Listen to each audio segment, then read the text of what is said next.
Now on the recorded version, we just quickly introduced the 8th seminar of the Clink Different series. So it's going to be based on food and wine. And my name is Fernando Beteta. I'm the master sommelier, and we have some panelists who I'll introduce shortly to you. So as you're familiar with Zoom, I mean, many of us have been on a Zoom call. You're very familiar.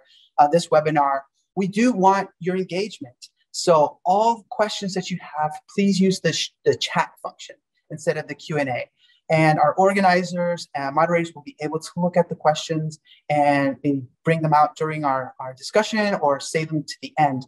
There will be some time at the end of the entire presentation to be able to answer those questions, or if they come up during the seminar, please keep those in mind. And with that, I'm going to throw a question to you now, a little practice engagement for everyone.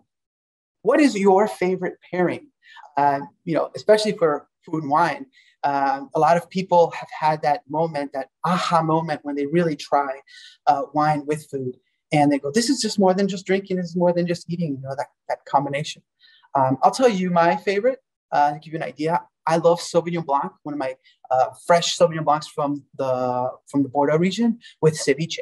I grew up in Guatemala. We eat a lot of seafood, but we have jalapenos and cilantro and mango, avocados, and a lot of those flavors like grapefruit and herbs that you find in Sauvignon Blanc marry really well. So that's one of my favorite pairings that I can think of.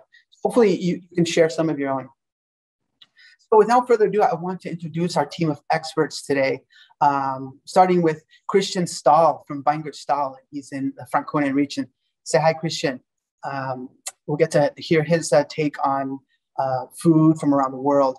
And then the lovely Marie-Louise Ramlan from Ramlan Sect House. And she's also in Germany making exclusively sparkling wines. So how about thinking different? Yeah, you thought we were going to just talk about dry or still wines. We have an expert making really a unique style.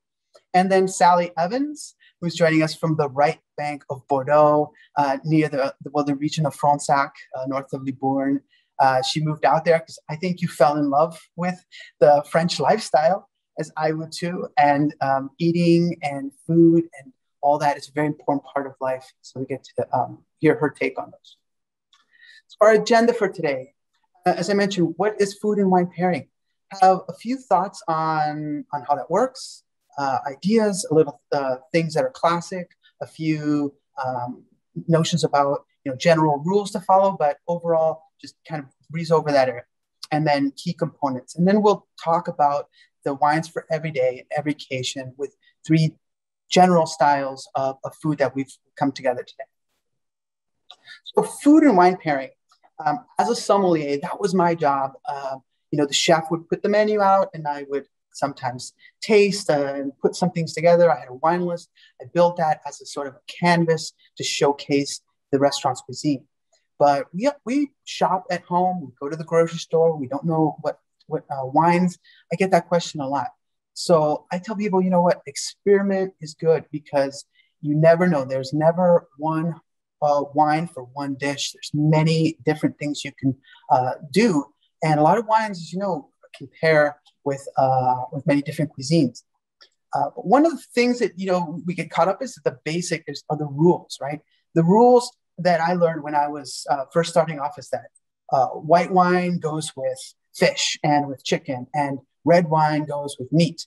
Well, again, those are our guideposts. Those are general uses, but from there you can really expand into, well, what happens if I'm a vegetarian, right? Or what happens if I cook the dish differently? Can I have red wine with fish? Is there something that I should break? For example, sometimes there's things that don't go well with wine. And we can see that, asparagus, artichokes, bitter foods, they say, no, these are not good with certain wines, but it's okay to use that as a base. But once we elaborate, once we change the production or the preparation of that vegetable, it may be completely different and it works well.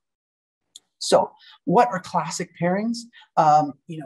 Classic pairings, if you really want to understand how some fantastic things can happen, these experiences, go and try, foie gras with sauterne, or try some Stilton cheese with port, or have some goat cheese with Sauvignon Blancs. These are tried and true for many, many decades, that butter is good with certain wines that have that oakiness. And once you understand the classics, well, then you can build on that and expand it to other regions and other wines. So these are very good. And I'm sometimes just surprised that some people have never had like a really classic pairing. So go out and I encourage you to get some books or just figure those out. And then from there, you can really learn and move around. So as I mentioned, multiple pairings can be used. So getting creative, sometimes what grows together goes together. I think that rule of the regional food should go with the regional wines, but you can be creative with trying alternative wines, maybe the same grape in the New World region or a dish that was inspired by a different region could really work. And that's really going to play into the enjoyment overall at the table. So what we kind of want to make a base of is how wine and has a structure, right? We tend to have light, medium, and full-bodied wines. Well, light bodied wines typically go with lighter foods, and think of fuller dishes require fuller bodied wines.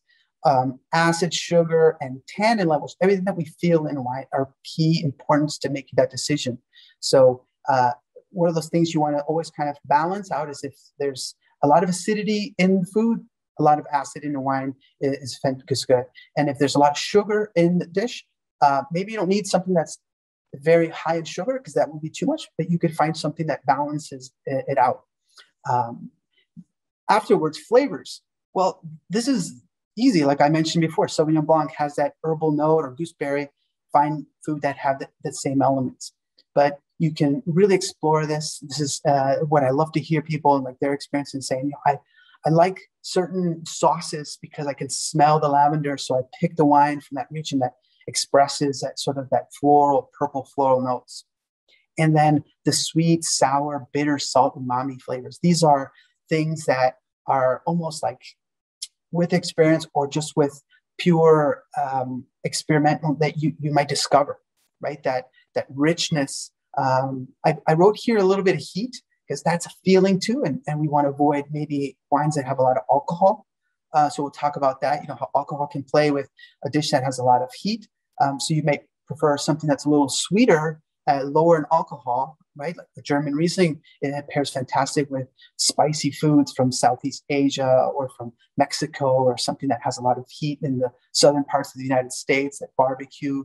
And so we'll think about that. And then textures, some wines have this delicious roundness, oiliness, bubbles, the creaminess you would get out of a sparkling wine, and how that plays into the enjoyment of the dish.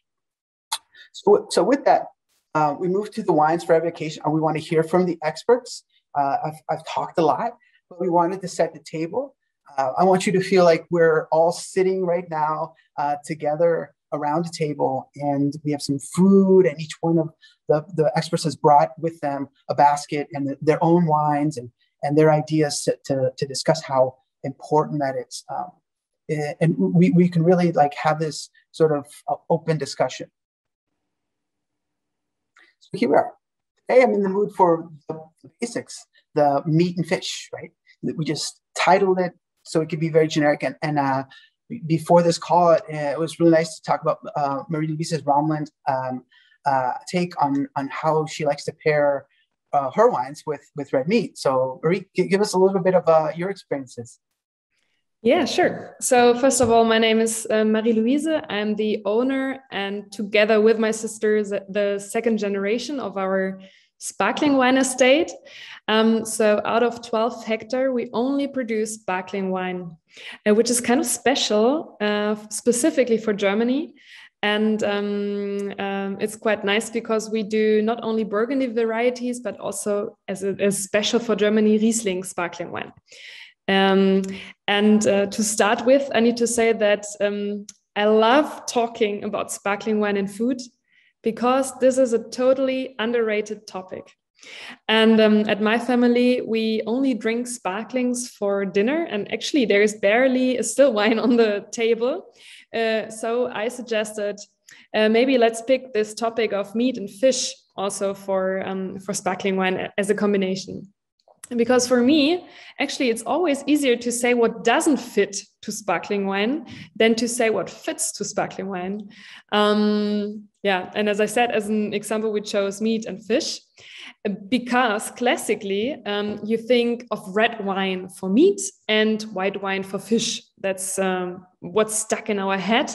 And what's also stuck in our head is that sparkling wine is a typical aperitivo, which is compared with maybe some snacks, maybe some olives, but that's all. And that after that, we're going to switch to a still wine. I want to give you some examples today why I think that shouldn't always be the case, because sparkling wine is a fantastic pairing. Maybe why, and Fernando, you mentioned a couple of arguments. Sparkling wine in general, and now I'm talking about high quality sparkling wine, and be it in champagne, cava, or spumante, or high quality German sparkling wine. They always have higher acidity. They can have either fruity characters or those typical brioche character. And sparkling wine can be super diverse. So either we have younger sparkling wines or maybe aged ones that bring forward more earthy notes. And also together with those things, of course, the bubbles help to lighten up the tongue. So I personally feel that sparkling wine can, I would call it, illuminate or brighten up some dishes and flavors. So even dishes with high flavor intensity can be a super good combination. And actually, now I need to first tell you a joke of my mom, which is in the end not a joke, but she always says that the best combination, and I have to think of the word in English, but the best combination with sparkling wine is a dark bread, which we have a lot in Germany, fresh butter, and on top, liver sausage. So we would say Leberwurst. It's a really fatty sausage. Yeah. And why? Because it's so fatty that it needs a contrast, which is, for example, sparkling wine, the perfect combination, because it lightens up again this fatty dish. So maybe today, Fernando, I would suggest, I thought of 4 examples of different sparkling wines, and suggest some combinations that you can pair them with. Absolutely. So you mentioned the structure: fat, acid, and salt. Mm. Those things are often hard to pair. And with sparkling wine, you can really cut through the fat, refresh, and also lower in alcohol. So what would be like your menu with different styles you have? Because you also have like rosés and Blanc de Blanc, so you can have Blanc de Noirs. Yeah. And I think that the problem is always that you think, okay, sparkling wine can be compared to caviar or oysters, which is, of course, then you scare people. You need to explain it more easy, that it can be the easy dishes that go well with those sparkling wines. So the first example I have, and we are well known for this, are the fruity sparkling wines. For example, Riesling sparkling wine, where the focus is on freshness and fruit. So, for example, this goes well with sushi, for example, or cheese and desserts, because you sometimes have slightly a little bit of residual sugar. And also what I like a lot is, for example, curries, because they are spicy, but also slightly fatty because of the coconut milk. And this is quite a cool combination with Riesling sparkling. I could absolutely see that with like a carpaccio or a steak tartare. You know, where the preparation of the steak is not charred, like in this picture, but you take all that meat and capers and mustard and eggs and all these toast, but then like that sparkling wine would really kind of refresh your palate, right? Mm-hmm. Yeah, true. Although I think we have to be careful with raw meat, because sometimes you can have this taste of steel. So it's always a difficult combination, I would say, but still, if it's well prepared, it can go well. That's an interesting one. I will definitely consider that, because you can get this we call it metallic taste. Metallic, yeah. When the oil in the, let's say in a salmon, gets tasted with like a red wine, it makes the red wine feel very like metallic because of that oiliness. but not the same type of oil that you would get out of, let's say, olive oil or fat, like butter. Yeah. We always like eat butter with red wines, but I guess tail is like making sure that the preparation is fresher. Yeah, exactly. Well, the second idea I had, let's think of elegant sparkling wines of Burgundy varieties that are maybe not too old. So they are also young, fresh. Also, the focus is on the acidity. And maybe it's more put into stainless steel. So there's not too much creaminess through the oak influence. And here I thought what we like a lot, dinner table can either be something super simple like a steak with different sides, or maybe a more salted and spicy steak from the barbecue, or which is also quite nice, some heavier rice like paella that can go with either fish or meat, maybe even rabbit, and also like some tacos with a spicy Mexican meat, I would say, or burgers even. And why here again? Fatty dishes being lightened up by the freshness, acidity, and the bubbles of the sparkling wine. And it's always funny because most people are very surprised when I talk about the suggestion, and I get a lot of questions why I believe that this goes well with sparkling wine. But if you taste it and if you try it, you can be really convinced. That's wonderful. It's great hearing it from you because you're saying my wines can go with a lot of different dishes, whether it's elegant to everyday. I almost forgot to mention, breakfast. Yeah. People, that's like the biggest seller here in the United States is people have brunch and they order a bottle. And I think that goes too, because it's a lighter, it's refreshing, and it goes with a lot of things on the table, right? With creamy eggs or with bacon, and yeah. you don't take it too serious. That's what I love about it. Yeah. Exactly. And maybe there are two more examples. They go in the same directions. So now let's think of sparkling wines with a longer aging on the lees. So maybe between 3 and 10 years, where they develop some more brioche notes, yeasty notes, and maybe they even aged in oak in the beginning. So we have a bit more earthy characters. So here, actually, they fit well to all kind of food, I would say. And maybe if you switch to the next slide, I brought you some pictures that we combined. Maybe the next one. That we combined our sparkling wines too is on the right, some wild meat like deer or even wild pork. And on the right here, you could see we combined it also with black pudding, kale, and some meaty sauce and broccoli. It went super, super well. What I can also think of is, for example, ravioli, so pasta and heavier dishes filled with wild meat also, or rather fatty fish like salmon or smoked salmon. Or maybe then I go to the left, stronger fish like tuna, which you can see on the left with some fresh cucumbers and some sesame. I hope that's what you said. Yeah, sesame, correct. Sesame, or even octopus, because octopus has also quite a strong meat that goes well with powerful sparkling wines. And then the fourth idea I had is maybe sparkling wines that have been disgorged some time ago. So they are lying in your private cellar for a long time. What changes there is that suddenly they become they show much more vanilla, brioche, yeast. Maybe they even go into a slight whiskey direction. Correct. And show more creaminess. And here, perfect, also like creamy pasta with mushrooms, or like this is something crazy, but I don't know whether you've tasted marrow bones with mashed potatoes. Yeah, very popular also, here. Yeah, really nice. The first time I ate them was actually in California. And then also foie gras. For me, that's a perfect combination, to be very honest. Yeah. And to summarize, I think there are only 3 no-goes with sparkling wine. The first thing is if you add too much acidity to the dish. For example, a really acidic salad or something with a lot of salmon, because that's like a rivalry between the sparkling wine and the dish. Yeah, no balance. Yeah, that's quite difficult. And ginger is also not always the most easy thing.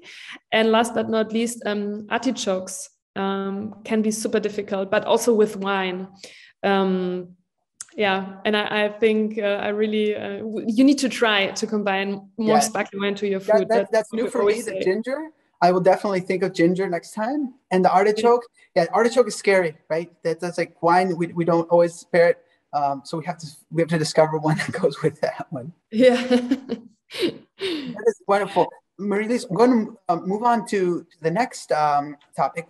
Thank you so much for all those ideas and explaining how sparkling wines really have a place, not just at the aperitif, but throughout your meal and even dessert.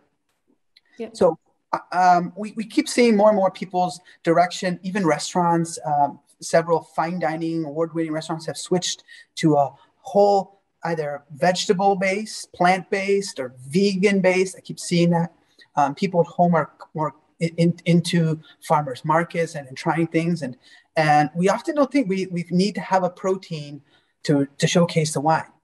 But Sally, when we were talking about her philosophy, shared with us that she's vegetarian, and then that she really understands how these ingredients, which are fruits and vegetables, go really well with the wine. So Sally, please share us some of that experience and how you like to pair the wines.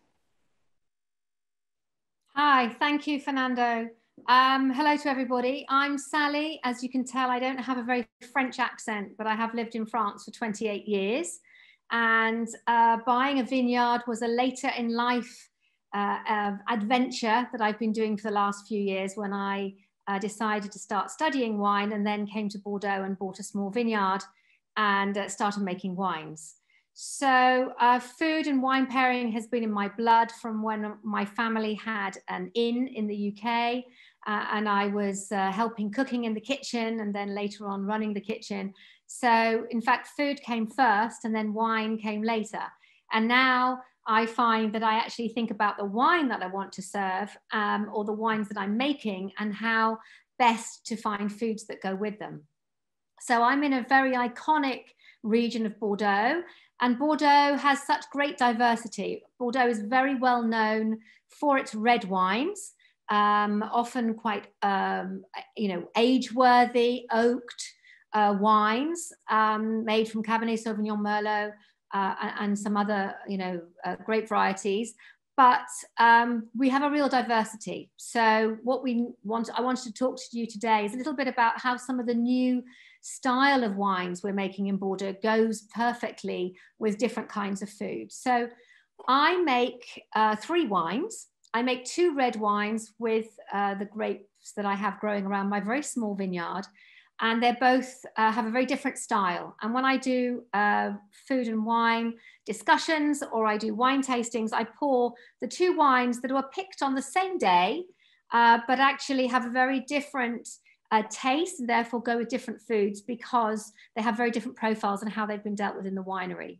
So for example, I make a very, very fruity, young drinking wine called Prince. The name of my winery, Georges VII, has a kind of royal ring to it. And so Prince is one of the red wines. This is a wine that has been fermented in stainless steel and then only has 9 months on oak. So very much focused on the fruit. We pick it as late as possible to have as much of the fresh fruit flavors. And so, as Fernando mentioned, I am vegetarian. That's quite recent. So I start thinking, okay, traditionally it's red wine with meat, but what would we do with a fresh and fruity red wine? Well, it's low wood. It has a good structure. So clearly, just taking a vegetarian take on a meat dish, you go straight to things like vegetarian lasagna made with the lentils. In the meat layer, you have the aubergine parmigiana, because it still has structure and has some tannins.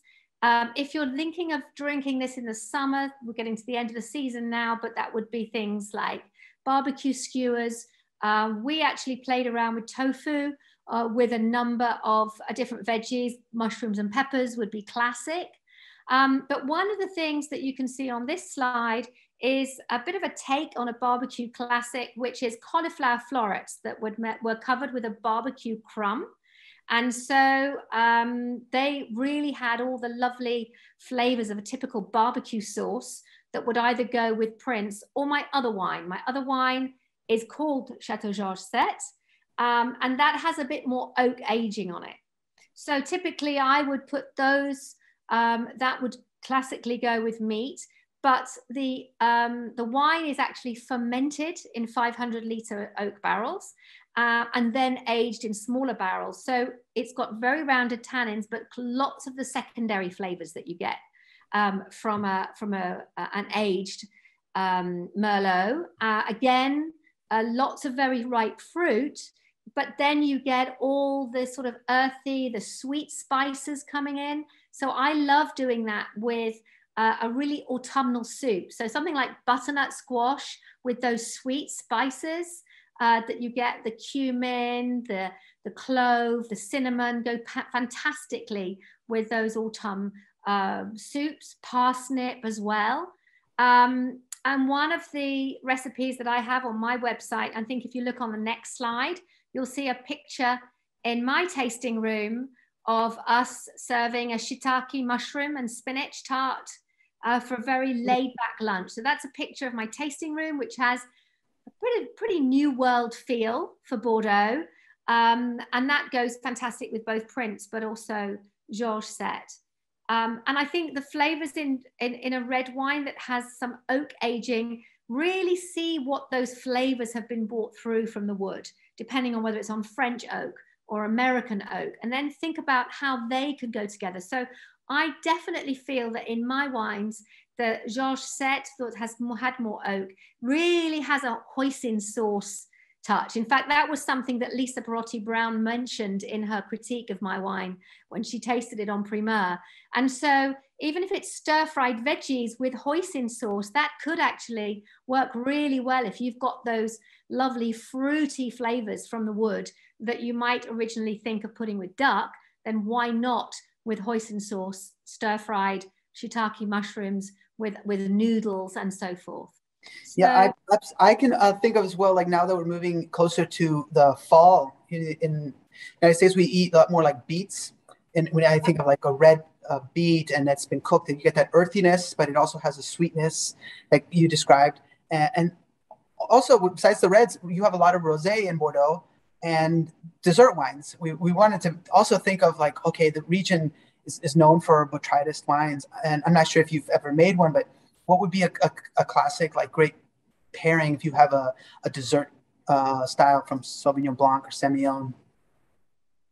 Yeah, I mean, Sauternes, Barsac, Lupiac, these are all areas that that make great sweet wines.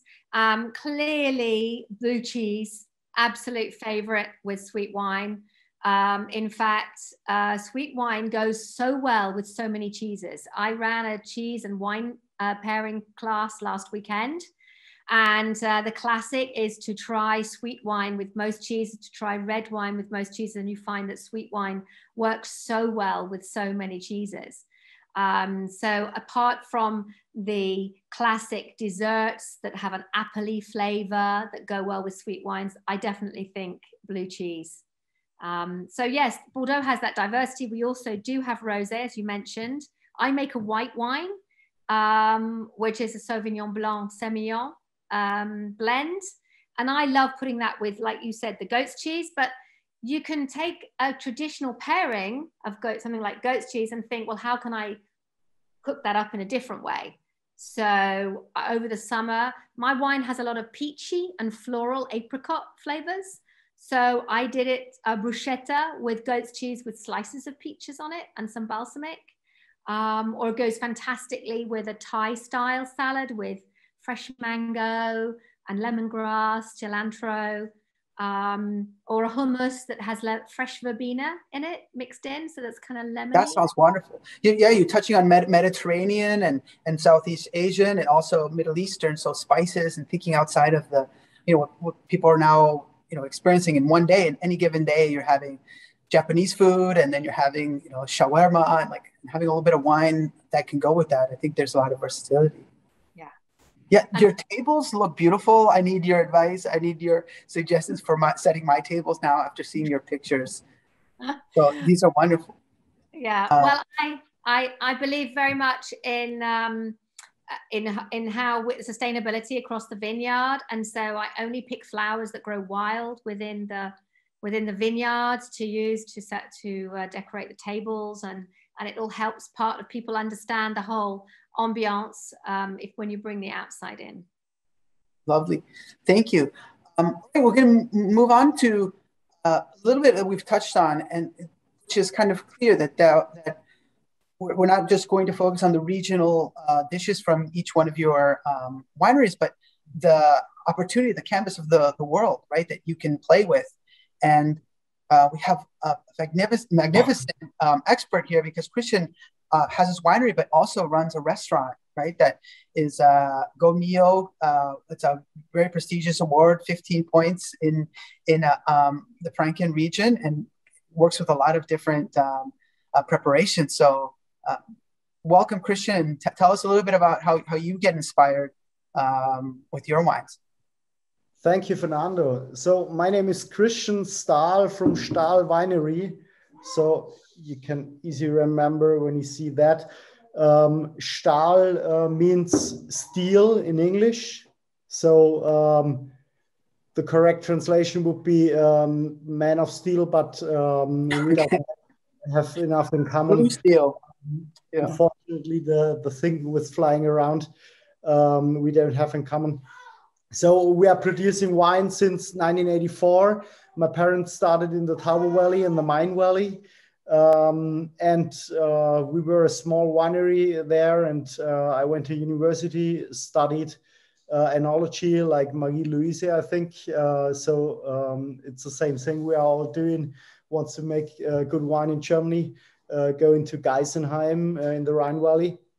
And so I started to found the winery and let the winery grow in Germany.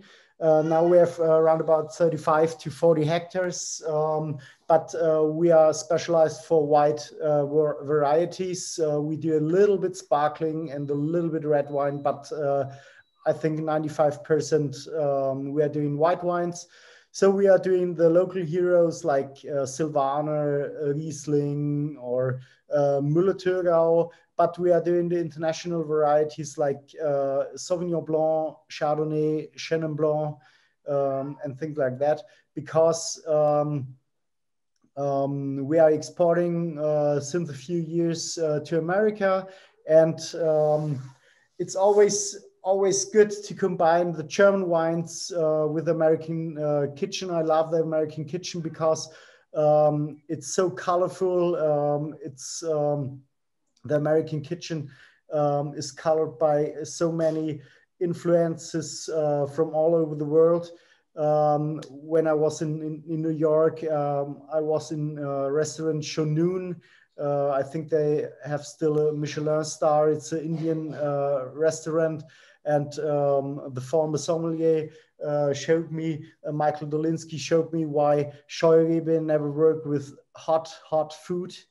So with hot food, because Scheurebe gets bitter when it's you combine it with hot. So I decided to plant Riesling, or take a focus for the hot kitchen on Riesling, because if you have Riesling with a little bit residual sugar, it's a perfect combination for hot food, for hot Indian food, for very spicy food. But I think I'm the same opinion like Marie-Louise and Fernando. Sauvignon Blanc is perfect for ceviche and fish crudo, sashimi, light salads, but with not so much vinegar. And you combine white wines like the same way like sparkling wines, just with everything you want to have fun with eating and drinking in the summer, or in a good heated room. So in Germany, actually, it's a little bit cold for sitting around on the terrace. But yes, we are combining 7 courses in our restaurant with white wine. So normally, sorry, Sally, but normally in Germany, you would combine the main course, the red meat, with the red wine. But we are special on white wine, and we just want to show that that a really, really powerful Chardonnay, a really salty Chardonnay with a good, good wooden barrel, where you leave it on the lease for 2 years, for example. You can combine it perfect with the roasted meat. I think roasted meat is really good for those wines, but you should never combine our wines with sour roasted meat. So this is a German special sour roasted. You lay the meat in vinegar for a few weeks, and you can't combine it. It smells horrible. That you don't recommend for any of the whites, or is there a classic wine that does do well? So I think it's not a good dish for combine it with a good wine. It's better with drinking a beer, and after the main course you start with wine again, probably.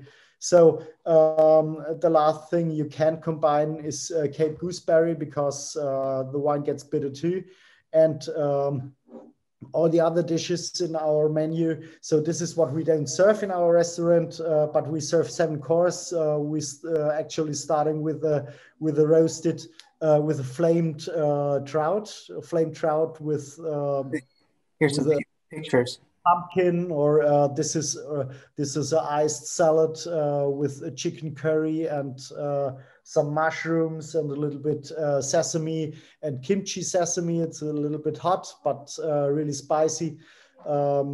This is just for Amis Bush.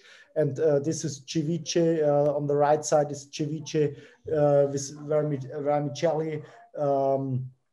We don't use fish. We use scallops with lime juice and fried vermicelli. We are using a little bit avocado cream, paprika, pepper, mango, and elderflower syrup, yuzu, and cilantro, and so all the really powerful flavors works really good with Sauvignon Blanc, for example, or with Scheurebe. Scheurebe is a local hero in Germany.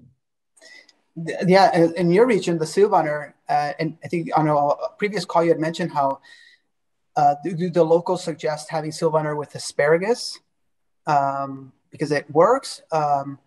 But yes. I also find that Silvaner also is really good with like English pea soup, you know, or having some other greens that are richer and that have a little bit of maybe like the green lentils, or sometimes with snap peas or edamame, things that are a little bit herbal but not too pungent. Edamame or pea soup is perfect. I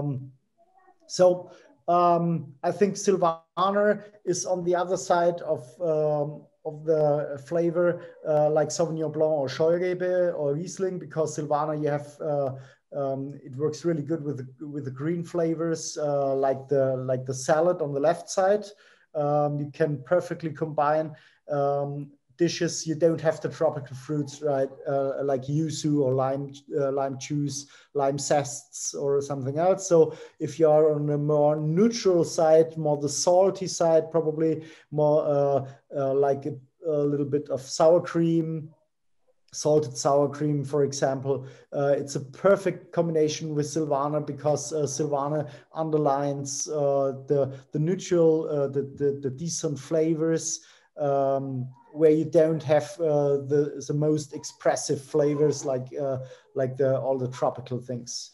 So Silvaner is more the guy who stands in the corner of the room and look. Kind of left out. Well, this is an interesting question, and thank you for sharing that. Maybe a question for all the panelists today, because you talked about, you know, a kind of a pairing with in a menu. Do you sometimes put 2 wines side by side with a dish, and maybe at a wine dinner that you've experienced and said, hey, try these two wines, I want you to find nuances because this dish is so complex. There's things on the dish that may be good with one, but can alter to the other. We are doing often the double pairing. The double pairing, yeah. Yeah, the double pairing we are doing really often because it's really interesting when the guests, which are normally not specialists for wine pairing, when they can compare what fits better for them. And it's really interesting because if you don't do a major mistake, normally you get a 50-50% on the table from the guests. Mostly they prefer one wine, and then they prefer the wine to the dish. This is what I saw in the last years. But if you have somebody on the table who does it really often and takes care for that, and probably is a somm or a chef, normally you get the same answer from all. Yeah. How about you, Sally or Marie? Do you do the double pairing? I have done one of the recipes. You mentioned pairing ceviche with red wine. We actually do a mackerel gravlax that has been macerated with coffee, and therefore it's kind of interesting to get people to decide if they prefer a light fruity red with that or a white wine, because depending on what flavors dominate. I think that's interesting for people to understand that not everybody tastes everything the same. And so think certain flavors dominate for certain people, and therefore they just don't work for some people because other things come out, which is why it's fun to do the double pairing.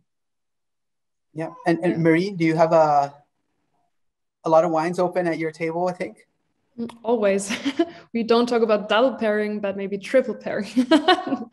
But we work together with a lot of restaurants and consult them on special events, for example, when they only want to do sparkling wine menu. And we always say that that's such a special topic that you first of all need to talk about it, and I also explain people why you do it. And maybe double pairing helps also to understand why you can compare different sparkling wines, combine different sparkling wines to those dishes, because they suddenly taste completely different, or the sparkling wine tastes different afterwards. So yeah, we also do this quite regularly and personally as well. Yeah, and I think as well for people now that when they go to a restaurant and then they get challenged with the menu, the progression of the menu doesn't always kind of fit in the progression that we learn traditionally with wines, that you're starting with traditionally like the sparkling wine, the light wine, then you get fuller white, light red. Sometimes you're getting a dish at the very beginning that it's full of umami and it needs red. So the sommeliers or the people have to pair, and they go white, red, white again, red. Maybe they throw in beer now, they're throwing in sake. So I've suggested people do a pacer wine, something like one wine that they can pick that is going to go with 4 or 5 dishes. And then if they choose the pairing, the wine pairing off the menu, then, the sommelier gives you a taste that might go with the dish, but you always have like that full bottle that you can kind of go back to and just enjoy and say, hey, I want a full glass of the red or the glass of the white that is going to go with a lot of them. I don't have to figure out all the back and forth. You guys are so lucky with all the beautiful food and presentations that you make. It's making my mouth water. I know it's later for you in Europe. I'm sitting around 1 o'clock here in Chicago, so it's lunchtime. I'm thinking, what should I eat? And this is sort of like what our everyday life is about. It's comfort food, comfort wine.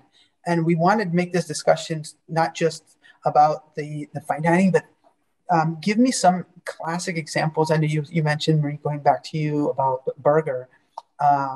Is there something that you think that it works really well that you would love on a cold day in the middle of winter that people you should try? So I love the bar food. The bar food in Chicago when I was there, or in New York too. So the small bites and the small plates, mostly really easy, like combinations like banana, broccoli, and banana, broccoli, sour cream, things like that. Easy dishes, not so expensive, but you can combine it really interesting with white wine. It's always really interesting for me to go there. Restaurants like Royster, it's still working. Yes, Royster's a restaurant here in Chicago. They focus on a lot of wood fire. So you have a lot of smokiness. A really great restaurant from Grand Achatz, I think. Yeah. Yes, I was there two times when I was around, and they do the small bites too to the beginning, and I really love that because you perfectly combine the wine, and this is something we don't doing so special in Germany or in Europe actually, because the restaurants were not so crowded that you have a lot of changing at the bar. So the guests don't change the seats at the bar so often, and it's more they are more the menu restaurants in the high quality level. Yeah, true. And how about our other experts? You know, sometimes the comfort food is really what most people cook at home. You know, do you find great things at work with that you should try, Sally? I must admit, although Bordeaux Rosé, has a slightly darker color, often it's made with Merlot. I think that goes fantastically with pizza. So, or a Bordeaux Claret, lovely with pizza. And I must say, aubergine and feta veggie burgers go great with a really, light and fruity red wine. Yeah, now the Impossible burgers and the vegetable burgers are very good. Yeah. There's a lot of fun wine dinners I've seen here called Bordeaux and burgers. I think most people are beginning like, okay, that sounds like I understand what I'm going to eat, and that, getting introduced to the wines of the regions. And Marie, any experiences or any things that you've seen out in your travels that you're like, wow? Yeah, actually, I also wanted to mention pizza, but I will go more easy now. What I have in mind is, for example, because I've been at many weddings where at midnight you sometimes get like midnight dishes. What's actually super nice with sparkling wine is a hot dog. Wow. Can be super easy. I would combine hot dog, for example, with a sparkling wine that is not too dry. So maybe not Brut Nature, but maybe a simple Brut.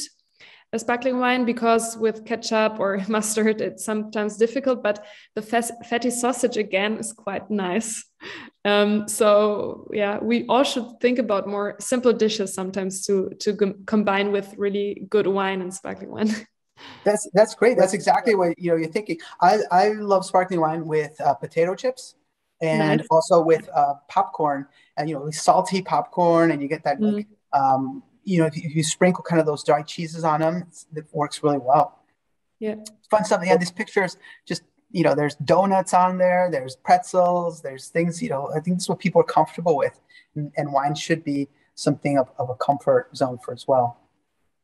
You should go to Wiener Circle in Chicago, Fernando. It's the best. It's not around anymore. Not around anymore? Not around anymore. So for everyone, he's mentioning a chef who had a hot dog, kind of small restaurant. It would be an hour wait, but the hot dogs were made with, he did a foie gras with sauterne jelly. He would have an alligator sausage, and it would have all these interesting things. It would elevate it now. So it was called oh no, you're talking about something. Wiener Circles. Yeah, that's still here. I was thinking of hot dogs. Sorry, everyone. Wiener Circle is Chicago hot dog place you should go to, maybe very late after midnight. It's the best one. Yeah, they do. That is a classic one. And bring a bottle of sparkling wine. Why not?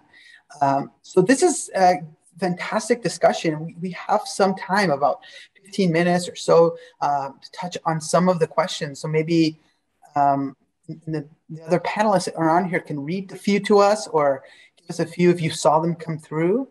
We didn't answer.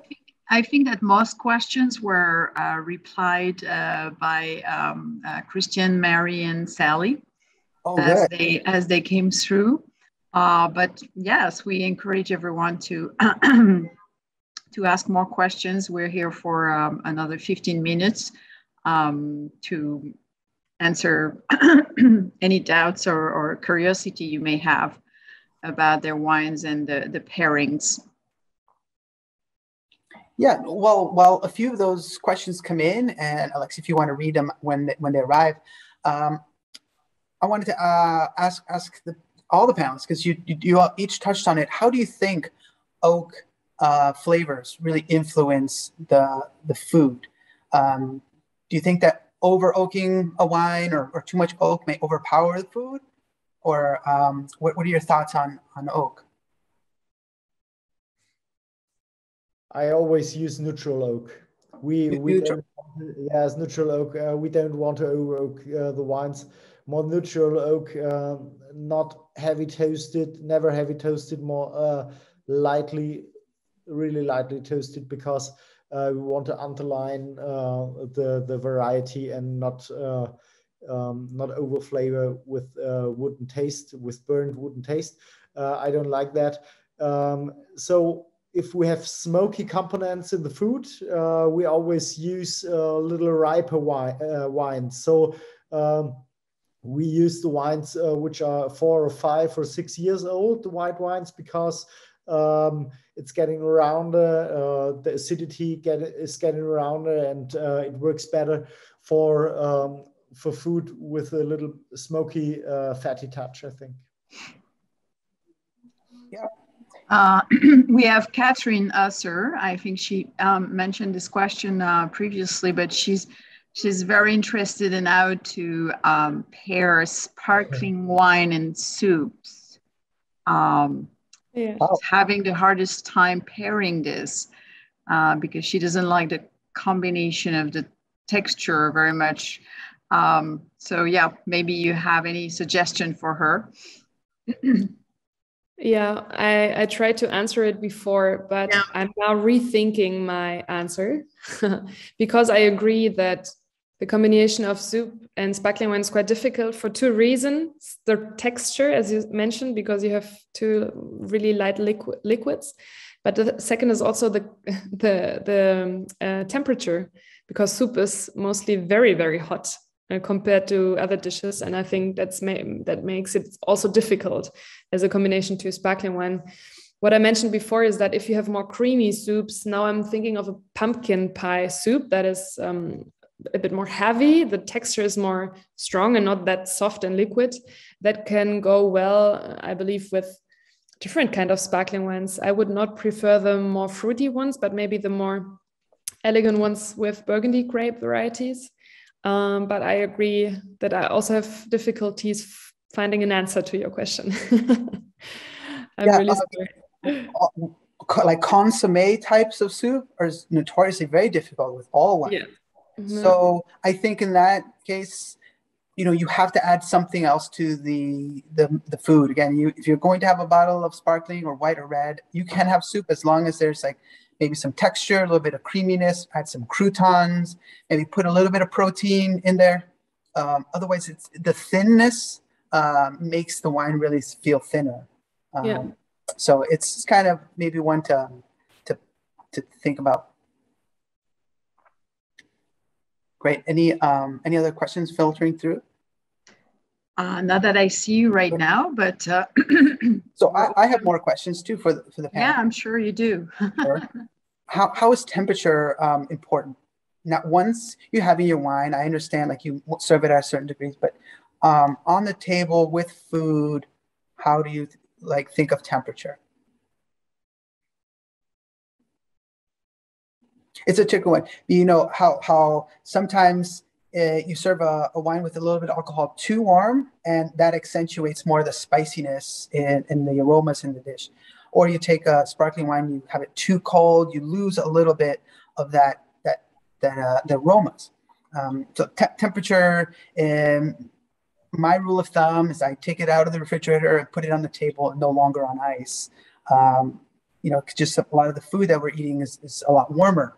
So the wines tend to like kind of play with that. I agree. And I with my white wine, although traditionally white wine would be served quite cold, I tend to take it out so that the flavors can really come out. Because if a wine has got lots of different flavors in there, then it's a shame to kill that with the cold temperature. But to bring it up to room temperature so that it can really go with the food. So like I said earlier, very peachy flavors. It's just lovely to bring those floral that you can really smell the blossom and the stone fruits. It's a shame to cut that down with cold temperature, and lovely when you have it with a room temperature salad. It doesn't need to be ice cold, because it will actually also, the cold in your mouth then kills the flavors from the salad too. So it's good to have it slightly warmer, actually. A lot of the participants are saying that you've given them some great ideas about themes for wine dinners. So this is definitely positive points. Yeah. I love taking wines as well to restaurants that here in the United States allow you to. They're called BYOB. And so my suggestion is always, even if they suggest only one, always bring a backup, always bring 2 or 3 wines to make sure that you have that available. I love screw caps for that reason too, because then you don't have to worry about it. You can just worry that anything's going to be corked or something that's going to go well with the.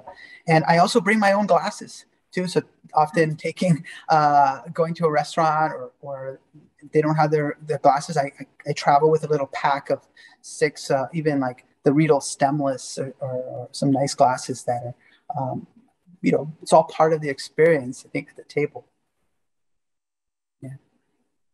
So this is fantastic. I know, do you have any other comments, Christian or Marie or Sally, and the expert panels that we didn't talk about? Maybe wines from your region or about yourselves? Oh, yes. I just want to say I'm around in USA at the East Coast in a few weeks. So I already told you, Fernando, from 9 November till 17 November, I'm in New York, Washington, D.C. and Chicago. And if somebody wants to meet me or taste some wines with me, just feel free to write me an email. I write it in the chat because it's easier.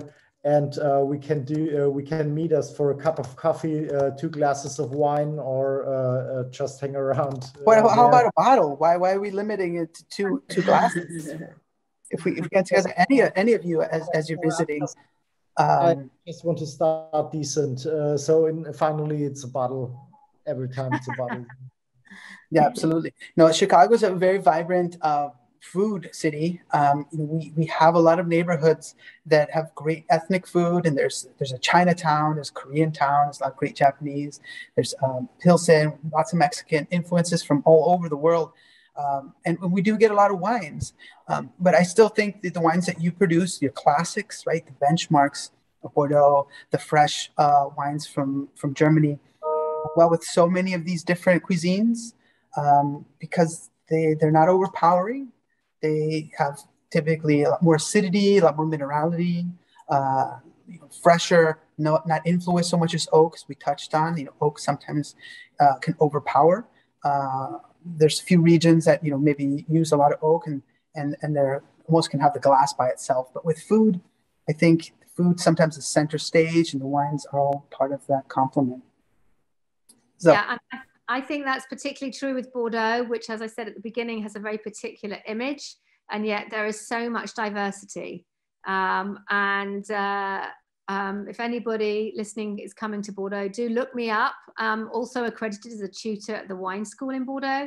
So I'm happy to chat about all the different styles of wines and come over to Fransac and do some food and wine pairing with me. Yeah, I will certainly take you up on that. And Marie, thank you. Any comments? I have just one more slide to share. So if anything comes up, please, let us know, participants. But I wanted to first thank the esteemed panelists that took their time, shared with us their experiences, your wines. I look forward to having them here. And then for all the people on the call today, please join us next time. Laura Williamson, Master Sommelier, will be hosting one on November the 3rd at 1 p.m. Eastern as well. And there is a survey after this. If you could please take it, it'll help us learn from it, get good comments or negative, whatever we wish. It helps us improve. But that will be available in a link. And follow the different handles on Instagram for German Wine USA or Bordeaux Wines. You can connect with also the speakers today. That way, if you need to message us afterwards, I'm sure all of you, either on your website or on social media, will be able to answer people's questions that they didn't get to today. Great. Thank you, Fernando, for Fernando. It was our great presentation. Thank you. Make me hungry now. Yeah, me too. It's dinner time for us. Yes. Cheers, everyone. Cheers.